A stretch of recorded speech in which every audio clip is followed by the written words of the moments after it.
The man from Paris is here. This was the sinister euphemism used to herald the coming of the executioner. The prison floors were padded and the walls weighty to prevent sound.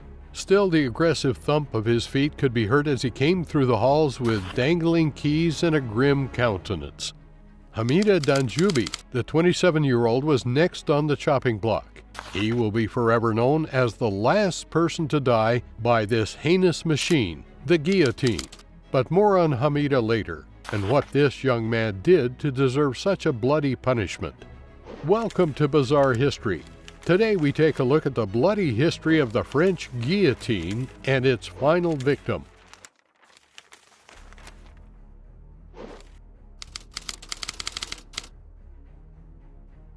While many people associate the advent of the guillotine with the French Revolution between 1789 and 1799, the idea is much older.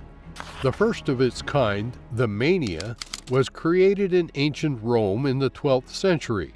By the 13th century, a very similar mechanism to the modern guillotine was used in Halifax, a market town in Yorkshire, England. It was called the Halifax gibbet and consisted of two wooden bars opposite each other. Attached to those two was a sharp metal blade with a curved axe head, which fell vertically and effectively severed the victim's head. Such people who were condemned to this wicked execution suffered death through enduring trauma, and contrary to what was intended, it was not a quick fix at all. Through the 14th and 18th centuries, similar devices were created and used steadily in places like Ireland and Scotland. The machine used for such executions in Scotland was fondly called the Maiden. But guillotines were not always used, even in places where it was celebrated. It was what you could call an exception to the rule and was ultimately reserved for perpetrators of more heinous crimes. All other executions were done by hand and varied from person to person, depending on social class. The poor were sentenced to death by hanging or breaking wheel, wherein the condemned had their bones smashed with iron rod. Funnily enough, the wealthy had it quite different. Their deaths were designed to be swift and painless and were often executed with a sharp axe or sword. The victim's family also known to have paid for the blade to be sharper than usual so their loved one would die without pain. Talk about putting your money to good use. Things continued this way in France until the years of King Louis XVI. At this time, a revolutionary movement against the government's inhumane torture spread widely across the nation. The people were against the king's treacherous reign and that of his first lady, Marie Antoinette. They protested for changes in different sectors, thus putting Louis's position at stake. He sought desperately to do something about it, and the year 1788 presented him with just the opportunity he needed. Ultimately, the revolt against the patriarchal dictatorship of the French government translated to more subtle protests against other such powers, even between fathers and their sons. In the heat of this moment, a blacksmith named Mathurin Leclerc and his son Jean were not on good terms. Mathurin disagreed with his son's egalitarian views and wanted to marry his girlfriend to discipline him. However, rather than back down, Jean decided to rescue his woman from his father and elope with her. Unfortunately, he snuck into his father's house and was caught. This led to a struggle, and in self-defense, Jean hit Mathurin over the head with a hammer. He dropped dead instantly. Jean was arraigned for murder and sentenced to death by the breaking wheel, but the people would have none of it. They saw him as a hero who had done successfully what many of them hoped to but couldn't. He stood up to patriarchal treachery. For this reason, they rescued him from the hands of the executioners and took him to safety. On the other end, King Louis saw this as a means to save his throne. So he swiftly abolished the use of the breaking wheel in France and granted Jean a royal pardon. However, he committed far too many wrongs for them to be easily forgotten. A year later, the revolution became more vigorous, and in 1791, the French throne was deposed. Afterward, the French Revolutionary Assembly sought reform in every aspect of their government, including the use of the death penalty. To this effect, a prominent French physician, Joseph Ignace Guillotin, proposed a new method of execution. It would be used for all men, regardless of wealth, class, or social standing, thus promoting all revolutionary ideas. However, he also believed capital punishment meant ending life rather than inflicting pain. So his vision was that a more humane means of execution be developed, like decapitation, which would be done with a sharp blade, and as he said, quote, "in the twinkling of an eye, and you never feel it."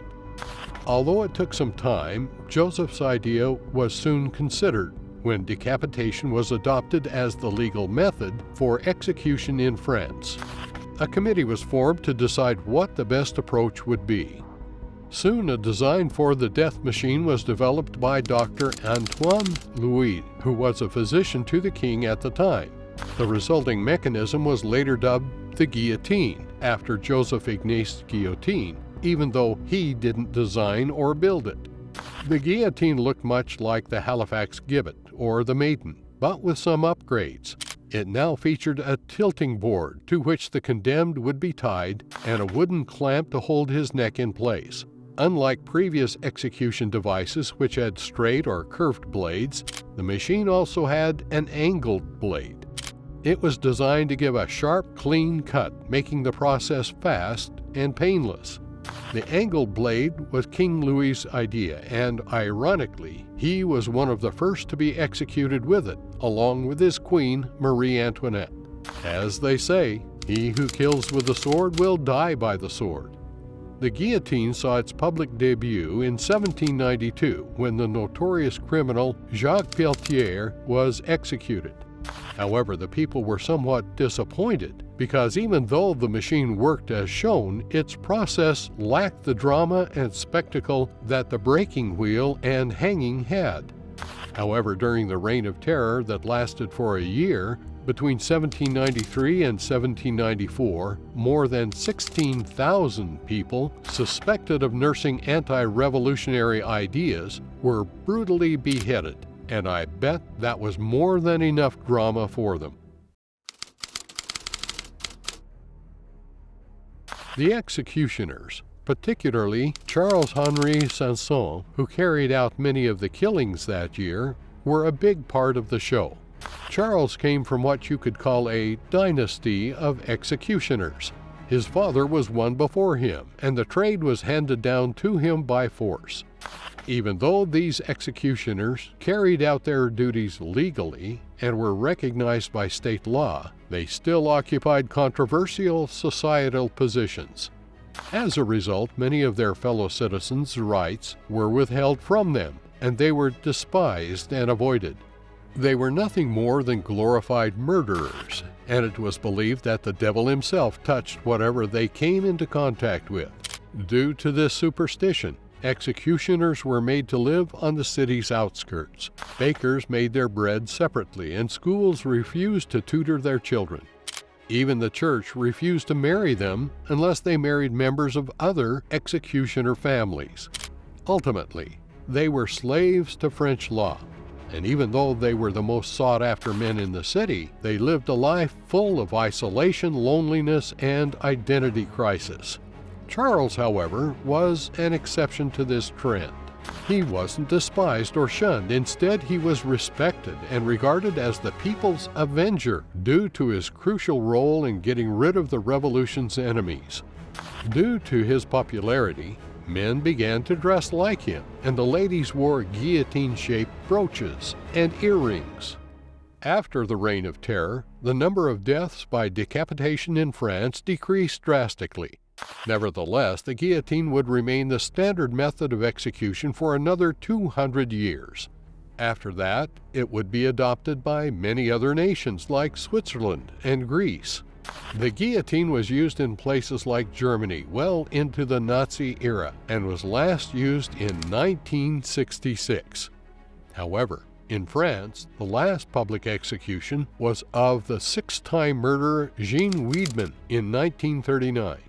The then President Albert Lebrun was irritated by the hysterical outrage that accompanied the execution of Wiedemann. For this reason, he declared that all other executions from that point on would be done out of public view.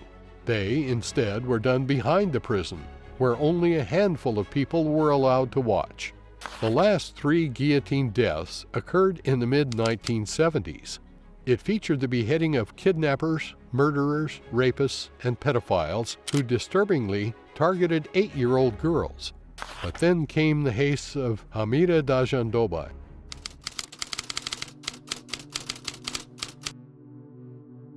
Born in 1949, Djandoubi came from the French colony of Tunisia. He moved to Marseille in 1968 and worked in a grocery store. He would also serve as an agricultural laborer. Unfortunately, his right leg got caught in the tracks of a tractor, causing most of the limb to be amputated. While recovering in the hospital, he met 19-year-old Elizabeth, and the two soon started dating. However, things turned sour when he began forcing her to go into prostitution so that she could earn an income for him. Unwilling to do his bidding, Elizabeth filed a police case against him. He was tried, convicted, and sent to prison for 11 months. This did little to change him. When he was released, he gained the trust of 2 15-year-old girls whom he also forced into prostitution. One day, out of rage, Djandoubi kidnapped Elizabeth, drove her to his house, and began to beat her in front of the other girls. As he burnt her skin with a cigarette, he warned the girls not to say a word about what they saw, or they would suffer the same fate. He then took her to the outskirts of the city, where he strangled her to death. Afterward, he tried to kidnap another 15-year-old girl. She escaped and reported Djandoubi to the police, which again led to his arrest, but for good this time. His trial went on for nearly 4 years, dragged on by the fact that his lawyers blamed his negative actions on a mental illness. They claimed that his amputation caused him to become an alcoholic and aggressive. However, a physician on the case strongly argued that his actions could not be attributed to insanity. Instead, Djandoubi had a higher-than-average intelligence and could threaten society. Therefore, in February 1976, Djandoubi was found guilty of premeditated abuse against minors, murder, and rape. And in September 1977, he faced justice at the hands of the guillotine. By 1981, the long line of executioners and the practice of guillotining faded into time. It became a crime to refer to anyone as an executioner, and this rule was carved into the French Constitution. The law abolished all forms of capital punishment and guaranteed that the guillotine would never again make a cut. If you want more of history's long-held secrets and darkest confessions, don't forget to like, subscribe, and click on the notification bell. From us at Bizarre Histories, thank you for watching, and see you in the next one.